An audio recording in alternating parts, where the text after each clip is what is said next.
The Galactic Council of Seven sat in their high chamber, watching the final vote scroll across the holographic display. The decision was made. The people were banished from known space. Their crime was simple but unforgivable to the Council's eyes. They refused to follow orders. They refused to strip mine planets that held sentient life. They refused to participate in the exploitation that kept the galaxies powerful in control. Captain Hayes stood on the bridge of the command ship and watched the vote results come through. His face remained calm, but his hands tightened on the armrest of his chair. Around him, thousands of vessels prepared for departure. Families packed their belongings. Scientists gathered research. Workers secured equipment. An entire civilization was being forced to leave the only space they had ever known. They were once great. Their technology was ancient and powerful. Their culture stretched back thousands of years, but greatness made them enemies. They wanted their territory. The Council wanted their obedience.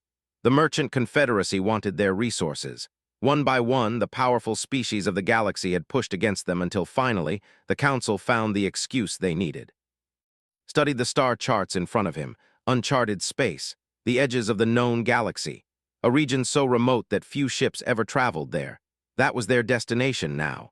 The Council had given them coordinates and a warning: go there and never return or face destruction. The first fleet jumped into hyperspace, then the second, then the third. Thousands of ships carried over 2 million into the darkness, stood in the observation deck and watched known space disappear behind them. When they arrived in the new region, exhaustion had set in. The hyperspace jumps had taken weeks. The systems were damaged from the strain. The people were frightened and angry. But had something his people needed now. He had hope. The sensors picked up the planet almost by accident. One of the junior officers noticed the signal while scanning routine data. A world with oxygen, a world with water, a world with perfect conditions for life. It seemed too good to be true in the depths of nowhere. Gave the order to investigate. The planet was blue and green and beautiful. Clouds wrapped around its surface like a blanket. From orbit, they could see vast oceans, enormous forests, and signs of civilization. Other life forms lived here. They were primitive compared to technology, but they were intelligent. They had cities and technology and government. Faced a choice, they could find another world. They could search further into the darkness, or they could take a risk. They could make contact. They could attempt the impossible, coexist with a species they had never encountered before. He thought of his people, exhausted and broken by exile. He thought of the children who had lost their homes. He thought of the scientists and artists and workers who deserved more than to wander forever. He made his decision. The cloaking systems engaged. The ships moved closer to the planet, invisible to any passive sensors the inhabitants might have. For 3 weeks, teams studied the humans. They watched their cities and their communications. They learned their languages. They studied their behavior and their culture. What they discovered surprised them. These humans were not warriors seeking conquest. They were varied and divided but fundamentally interested in understanding new things. They argued among themselves constantly, but they had built a complex web of treaties and agreements. They had violence in their nature but also compassion. They had destroyed parts of their own world, but they were now working to repair the damage. Most surprising of all, they had never encountered alien life. Knew that the cloaking system would not hold forever. The electromagnetic properties of Earth had strange effects on advanced technology. The shields would degrade. The humans would eventually detect them. When that happened, they could respond with fear or violence, or they could respond with something else. Ordered the cloaking systems to power down slowly. The ships would become visible over several hours, giving the humans time to react without panic. He prepared his best diplomatic team. He wrote down words in human language. He stood before his people and told them what was about to happen. "We are about to make contact with a species we have never met," he said. "They are primitive by our standards. Their technology is far behind ours, but they are intelligent and they are capable of understanding. We come to them from exile, broken and desperate. We could take this world by force. We have the power to do so. But that is not who we are. That is why the Council banished us." Paused and looked at the faces of his commanders. Some were skeptical, some were afraid, but none disagreed. "We will approach them with truth," continued. "We will tell them who we are. We will tell them we are seeking shelter. We will ask permission to share this world. If they refuse, we will leave. If they accept, we will show them that cooperation between species is possible. We will show the galaxy what they feared about us so much that they had to drive us away. The ships became visible on the horizon. The humans detected them within minutes. Their communication systems lit up with confusion and alarm. Military vessels scrambled from bases across the globe. Government officials called emergency meetings. Fear spread through the human population like fire. But the ships did not move toward cities. They did not power weapons. They did not transmit demands or threats. Instead, they powered down their weapons systems completely and transmitted a simple message in basic human language. We come in peace, we ask for a meeting. In military bases and government buildings across human civilization, leaders read the message and tried to understand what was happening. A spokesperson was selected. Protocols for first contact were hastily reviewed. Scientists who had always believed in extraterrestrial life suddenly found themselves in the position of representing their entire species. Captain Hayes descended to the surface in a small shuttle with a team of 7.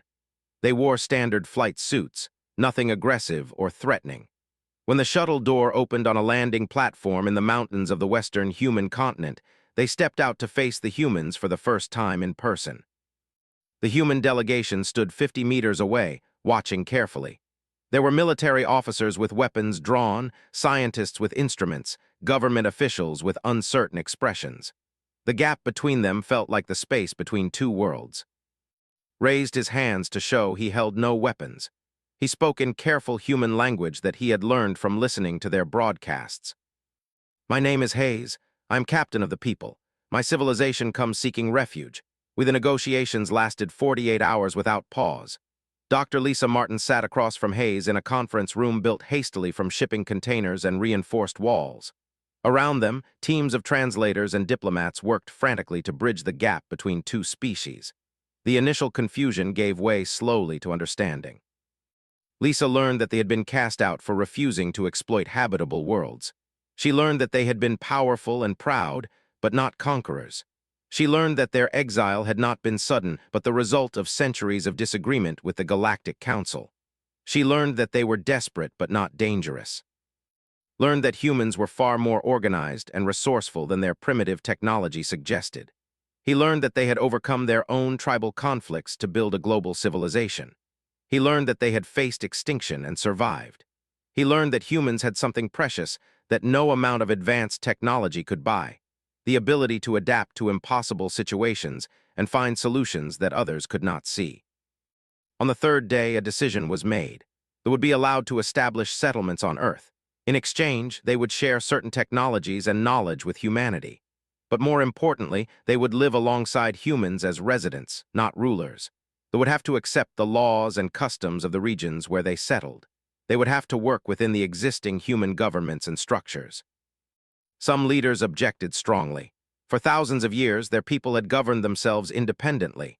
The idea of submitting to human authority seemed insulting, but was firm. The alternative was to continue wandering in uncharted space with no home and no future. Most of them accepted the terms. The first joint settlement rose on the eastern coast of North America, built on land that had been designated as international territory. Humans worked side by side to construct housing, laboratories, and communal spaces. The process was slow at first. Neither species fully understood how the other worked. Conflicts arose over building methods and resource allocation. But something remarkable happened over time. As humans worked together toward common goals, genuine friendship began to develop. Engineers discovered that human workers could accomplish in unconventional ways what strict technological methodology said was impossible. Humans learned that technology, when properly explained, could solve practical problems that had plagued them for centuries. Dr. Lisa Martin became fluent in language after 3 months of intensive study. She spent her days translating not just words, but concepts. She taught commanders about human history, about how humans had survived ice ages and famines and wars against overwhelming odds. She explained human emotion in ways that scientists could understand, not as weakness but as strength, as the foundation of human determination and loyalty. Spent time learning human languages and customs. He visited human cities and stood in their museums. He watched humans play sports and celebrate holidays and mourn their dead. He came to understand that humans possess something that advanced technology could never replace: creativity born from scarcity, problem-solving born from limitation, and hope born from overcoming impossible odds. Food became one of the first points of connection between the species. Technology could create nutritional paste that sustained life, but it tasted like nothing. Humans had thousands of recipes, thousands of ways to make eating an experience rather than a necessity. Began to eat human food and discovered they could taste and enjoy it. Humans began to participate in meditation rituals and discovered deep peace in the practices. Neither species gave up their nature, but both came to value what the other offered. Medical knowledge was exchanged openly. Medicines could cure diseases that had killed humans for. Human doctors brought unique perspectives to biological problems that medicine had failed to solve. Within 6 months, both species were healthier and lived longer than either could achieve alone. They brought energy technology that could provide unlimited clean power to the entire human world.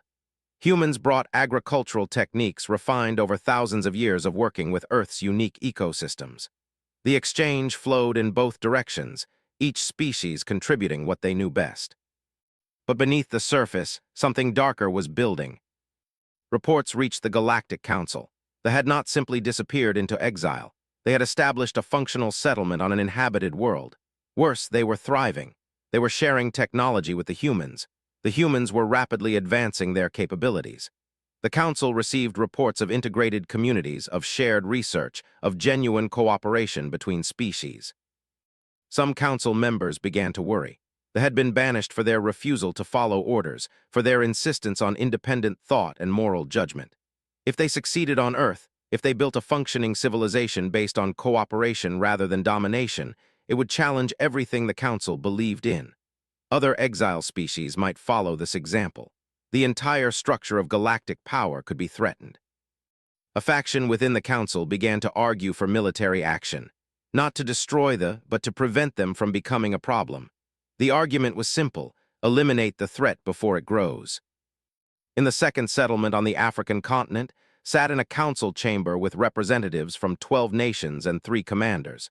They were discussing trade agreements and cultural exchange programs. They were planning joint research initiatives. They were making plans for the future as if there would be a future. Lisa entered the chamber with urgent news transmitted from her contacts in government. The Galactic Council had not forgotten about the spies had reported to the Council about Earth and its inhabitants, and now the reports were being discussed in the highest levels of galactic government. There were voices calling for the situation to be eliminated. Listened to the translation of the message and felt the weight of the past crashing down on him. They had finally found a home. His people had finally found peace, and now it was all about to be threatened again. "How long until they act?" asked. "Unknown," Lisa replied. "Days, weeks, maybe months, but they will act. The Council never tolerates threats to its authority." Looked at the human and faces in the room. He saw fear. He saw uncertainty. But he also saw deter. The first warning came from deep space. A scout ship detected an energy signature that could only mean one thing: a military fleet was moving through hyperspace toward Earth. The ship transmitted its findings and then went silent forever. The Galactic Council was coming. Received the news in his command center. He stood before the holographic display and watched the data stream in. The fleet was massive, over 200 warships, not the largest the Council had ever fielded, but more than enough to destroy any single world. The lead ships bore the insignia of the Dominion, a species known for their aggression and their absolute obedience to Council authority.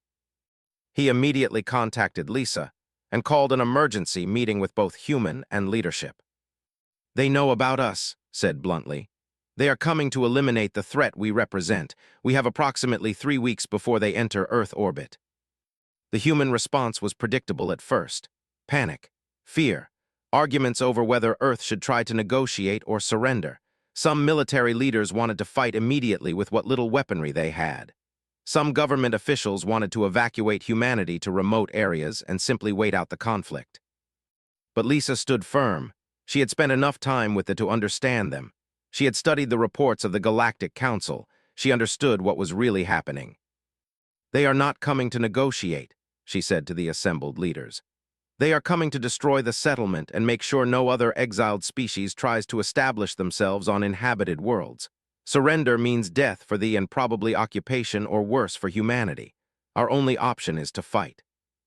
A human general named Robert Cooper stepped forward. He was a veteran of multiple wars and a strategist who had studied conflicts across human history. His mind worked differently than most military officers. He saw patterns where others saw chaos. "We cannot win a direct military engagement," Robert said. "Our technology is too far behind, but we do not need to win. We need to make victory too expensive. We need to make them decide that leaving is better than fighting." Understood what Robert meant. They had advanced weaponry, but they had greater numbers.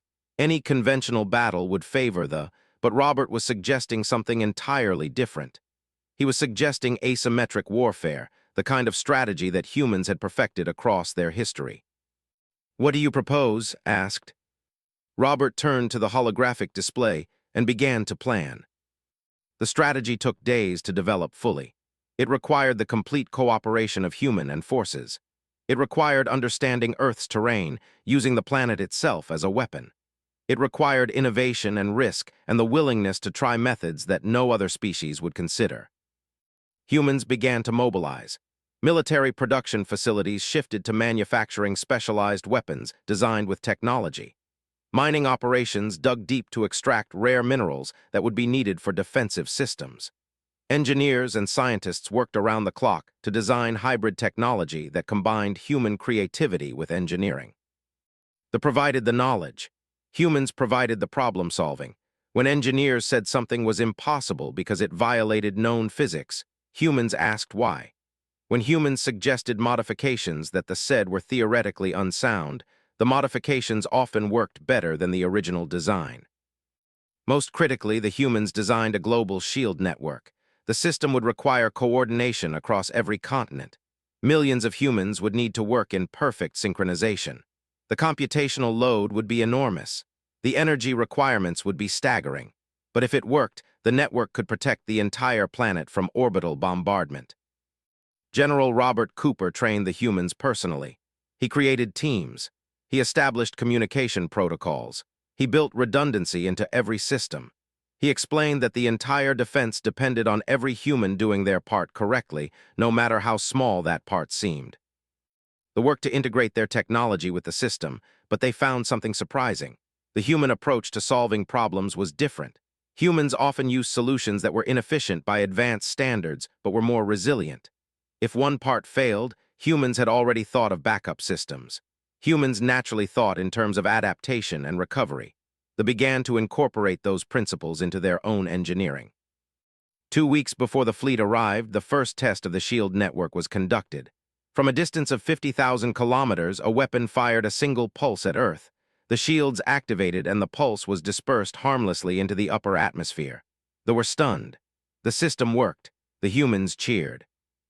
Robert Cooper walked through the command center and observed the reactions of his people. They were scared. Many had families. Many would not survive what was coming, but they were also determined. They were fighting for their home. The fleet appeared on sensors exactly 18 days later. The massive warships emerged from hyperspace in formation, a show of overwhelming force. Communication channels opened immediately. The message was clear and in a language the Galactic Council used for all communication. "This is Admiral of the Dominion commanding the enforcement fleet of the Galactic Council. The illegal settlement on this world is ended. You have 1 hour to evacuate or face annihilation. There will be no mercy. There will be no negotiation." Responded personally. "This is Captain Hayes of the people. We will not evacuate. We will not abandon our home. We are ready to defend ourselves and the humans of Earth."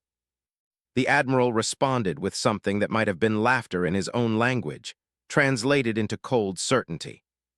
"Your primitive technology is no match for the power of the Galactic Council. You will fall, and the humans will learn the cost of harboring the exiled." The first weapons fired 10 minutes later. Laser beams, energy pulses, and kinetic projectiles filled the space between the fleet and Earth. The shields activated across the entire planet simultaneously. Millions of humans in control centers across the world held their breath as the first assault struck the barriers. The shields held. They fired again and again. The shields flickered but did not break. The alien admiral ordered closer approach. His ships moved into lower orbit, unleashing more powerful weapons. The energy levels spiked. In control centers across Earth, humans worked frantically to distribute power and maintain the shields. For 2 hours, the barrage continued. They expected the shields to fail. They expected the world below to be undefended. They expected an easy victory. What they did not expect was for the shields to hold. What they did not expect was for the defending forces to fire back. The battle raged for 3 days and 3 nights without pause. The fleet showed no mercy and no sign of surrender. They launched probe ships to map Earth's defensive positions. They attacked with weapons designed to crack planetary shields. They called for more reinforcements from deep space. But the humans were ready. For every tactic, Robert Cooper's teams had prepared a counter. When they sent fast attack ships to probe the defenses, human fighter pilots lured them into trap zones where the ships could not escape. When they attempted to establish landing zones for ground troops, human soldiers and warriors met them with coordinated attacks. The turning point came on the 4th day. A heavy cruiser descended to low orbit, planning to use its main cannon to destroy the shield generators one by one. The ship was armored heavily and had weapons that could penetrate planetary defenses. The admiral believed this ship was unstoppable. They had not planned for what humans could do when their homes were threatened. A young woman named Sarah sat in a pilot's seat of a modified aircraft. The plane was the fastest Earth could build, enhanced with technology that made it capable of reaching near-orbital velocity. Sarah had volunteered for the mission that no one else wanted to try. Her mission was simple and suicidal. She would fly her aircraft directly into the cruiser's power core.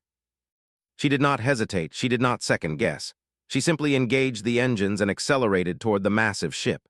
As she approached, the weapons opened fire. Her aircraft was struck multiple times. Alarms screamed in her ears, but she kept the controls steady. She kept the aircraft on course. At the last moment, she ejected. Her seat catapulted her away from the aircraft just as it smashed through the cruiser's hull and reached the core. The explosion tore the massive ship apart. Sarah parachuted down safely, burning with adrenaline and tears, knowing what she had just witnessed. They believed they were unbeatable, but they had just been proven wrong. The crew of the cruiser was lost. Over 2,000 died in the explosion. It was the largest loss the Galactic Council fleet had suffered in a century.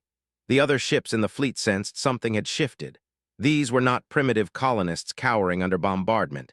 These were defenders willing to die for their world. But they did not retreat. Instead, they sent down landing forces. They believed that ground combat would be different. Against superior numbers and advanced armor, the humans would fall. They would fall. Earth would be conquered.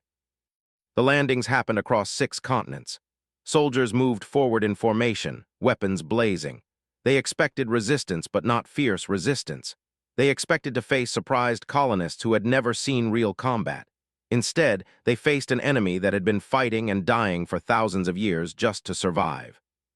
Humans fought with weapons, but more importantly, they fought with knowledge of their own world. They used Earth's terrain. They used weather patterns. They used hidden passages and underground routes. A human soldier could navigate jungle or desert or mountain far better than an invader who was seeing the landscape for the first time. General Robert Cooper established a command center deep underground and directed the planetary defense with flawless precision. He coordinated human and units. He recognized when to retreat and when to hold position. He understood that the goal was not to defeat them in open combat, but to exhaust them and force them to realize that victory was not worth the cost. In the cities and the forests and the deserts, humans died. Families lost loved ones. Communities were destroyed. But for every defender that fell, 2 soldiers fell. For every position the defenders surrendered, they made the pay dearly to take it. The Galactic Council watched the reports come in and began to doubt. This was not how the Council's military was supposed to operate. Council forces should be dominant. Council forces should achieve quick victory. But these primitive humans were fighting like demons.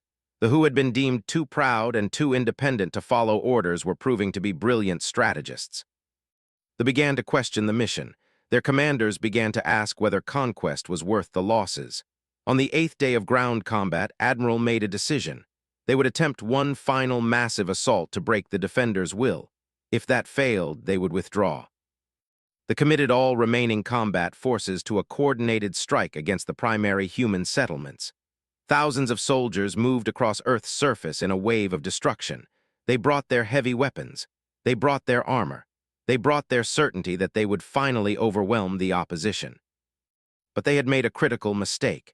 In their focus on ground combat, they had neglected the planetary shields. General Robert Cooper had been waiting for exactly this moment. He had held back reserve forces. He had maintained the shield network at near maximum capacity. As they committed their final assault, the shield was deliberately lowered in specific zones. The forces moved forward eagerly, believing the defenses had been breached. But as soon as the soldiers were completely exposed in the open ground, the shields powered back up. The second phase of the plan activated. Human and forces attacked from prepared defensive positions. Artillery opened fire. Aircraft struck from above. Ground forces emerged from hiding. The assault became a massacre. They were surrounded. They were outmaneuvered. They were being destroyed. Hayes stood in the command center and watched the battle unfold. He saw the moment when the forces began to break formation. He saw the moment when they stopped fighting with unity and started fighting for individual survival. He saw the moment when the will to conquer was replaced by the desire to escape. The fleet received urgent orders from their commanders on the ground. Retreat. Get the soldiers back to the ships. Leave the planet. The withdrawal began within minutes. The remaining warships moved to cover the evacuation of ground forces. They picked up soldiers and prepared for hyperspace jump. But before they could escape, the weapons fired one more time. Another ship was crippled. Another went dark. The fleet jumped to hyperspace with bruises and burns and the knowledge that they had failed. Behind them, Earth celebrated. Humans and embraced in the ruins of battlefields. They had won. They had survived. The galaxy held its breath after the retreat. For the first time in recorded history, the Galactic Council's military forces had been defeated by a planet that did not possess advanced technology. Worse, they had been defeated by an alliance between exiled outcasts and a primitive species. The news spread through every star system, every government, every military force in known space. Reactions varied. Some species praised the Galactic Council for restraint. Some demanded that the Council send a much larger force to complete the conquest. But other voices began to speak louder. Species that had been marginalized by the Council. Species that had been exiled. Species that had been forced to serve Council interests began to ask a dangerous question. If they could do it, why could not we? The Galactic Council convened an emergency session. The arguments were heated and bitter. Some Council members insisted on complete military annihilation of Earth. Others argued that the conflict had already been costly enough. Political factions within the Council began to argue against each other. The Council's unity, which had always been its greatest strength, began to fracture. Used this moment carefully. He did not respond with aggression. Instead, he sent diplomats. He sent offers of peace. He sent messages to the other species of the galaxy, telling them what had happened on Earth, what was possible when species chose cooperation over domination. The response was extraordinary. Within weeks, refugee ships began arriving at Earth from across the galaxy. There were an aquatic species that had been exploited for generations. There were traders who had been prevented from establishing their own free commerce. There were warriors who had been used as mercenaries in other species' wars. There were dozens of species, hundreds of thousands of individuals, all seeking the sanctuary that Earth had become. Not all arrived seeking refuge. Some came to study what the humans had built. Some came to establish trade. Some came to learn. The planet that had been isolated from the galaxy was suddenly becoming a crossroads of civilization. Established the United Earth Council with representatives from every major human nation and every administrative district. But he also added seats for the arriving species. The government that had been designed for human and cooperation needed to expand. It needed to become something larger. It needed to become a new model for how diverse species could live together. Dr. Lisa Martin became the chief liaison to all non-human species. She had proven herself invaluable during the war and even more valuable in peace. She understood both humans and deeply. She understood that the challenge of managing diversity was far more complex than any military battle. General Robert Cooper was promoted to admiral and given command of the Unified Defense Forces of Earth. But his role was no longer just military. He became responsible for ensuring that all species could live safely together, that conflicts were resolved through dialogue rather than violence, and that the principles that had helped Earth survive were extended to all residents of the planet. The first serious test came 8 months after the battle. A group of humans from a powerful nation attempted to claim exclusive territory and resources for themselves. They argued that humans, as the native species, deserved priority. They demanded special privileges and power. Robert and Lisa faced them directly. Robert explained that the defense of Earth had only been possible because every species contributed equally.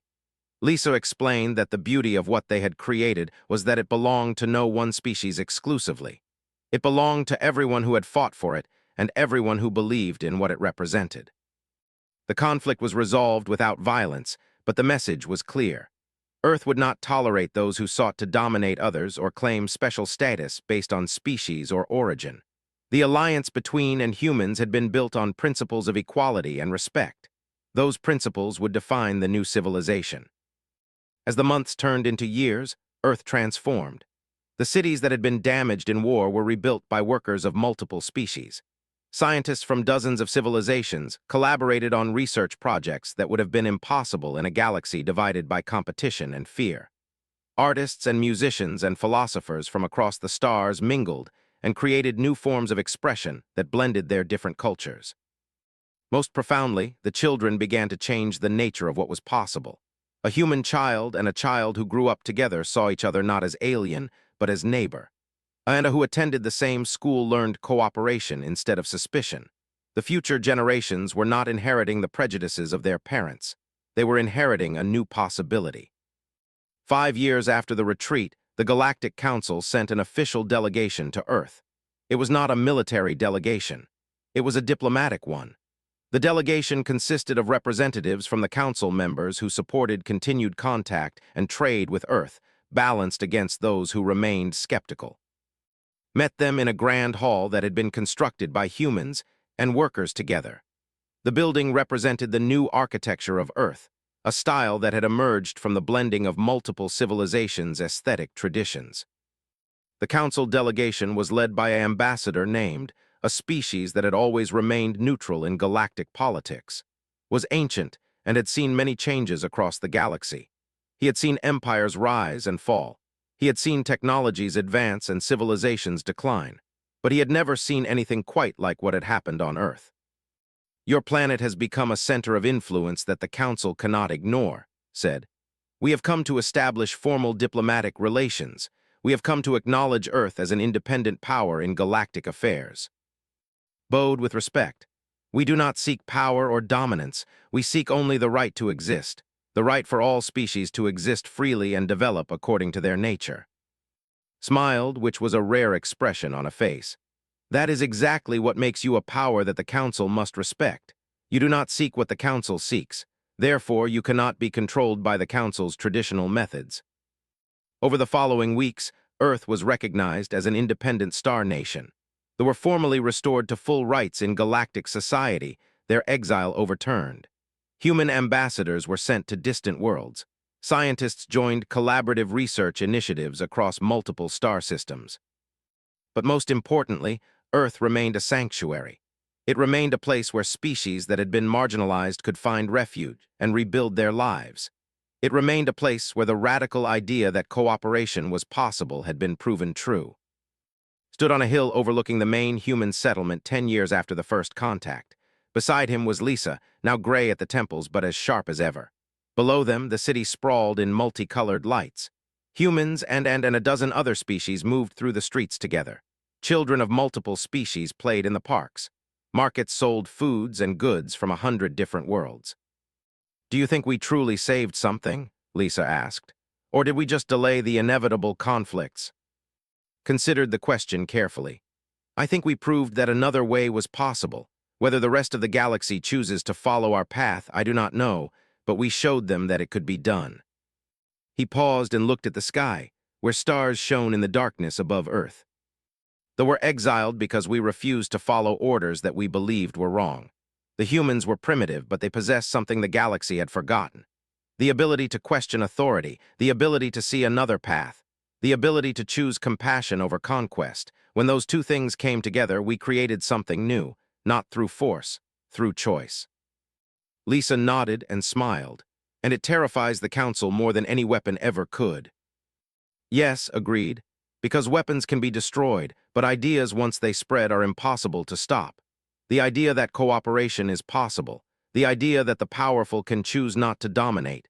The idea that diversity is strength instead of weakness. That is what terrifies them, and that is what gives me hope for the future. As the sun set over Earth, the two looked out over a world that had been transformed by the choice to stand together. The age of the Galactic Council's dominance was ending. A new age was beginning. An age where the exiled had found home. An age where the primitive had proven themselves exceptional. An age where hope was built on the foundation that all species, all individuals, all lives had value and deserved respect. Earth had become more than a planet. It had become a beacon for all those who believed that a better way was possible. And on distant worlds, other voices were beginning to ask the same question. If Earth could do it, why could not we? The revolution had not come through armies or conquest. It had come through proof that another way existed. And that proof was spreading like seeds on solar winds, carrying the promise of change across the galaxy. But knew that the real test was only beginning. The Galactic Council would not accept this defeat. Other forces would come. The galaxy would not tolerate a world where the exiled had found sanctuary and thrived. But for now, in this moment, Earth had proven something that the galaxy believed impossible. The primitive species called humans had helped the proud stand against the Galactic Council itself, and together they had won. The weapons mounted on Earth's surface opened fire. They were not as powerful as the ships, but they were accurate.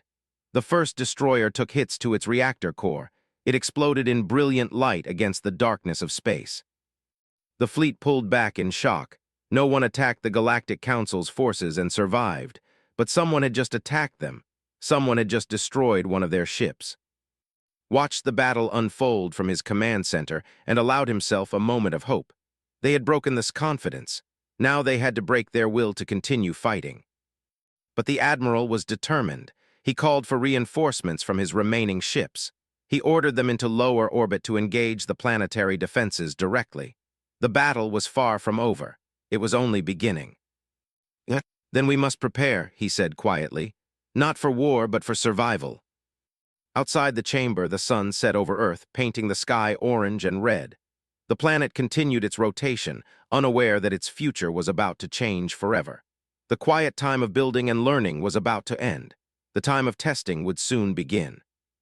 Mean no harm, we have nowhere else to go. The humans looked at each other. A woman stepped forward from their group. She was middle-aged, with intelligent eyes and a calm presence. She was Dr. Lisa Martin, a linguist who had spent her career studying the possibility of alien communication.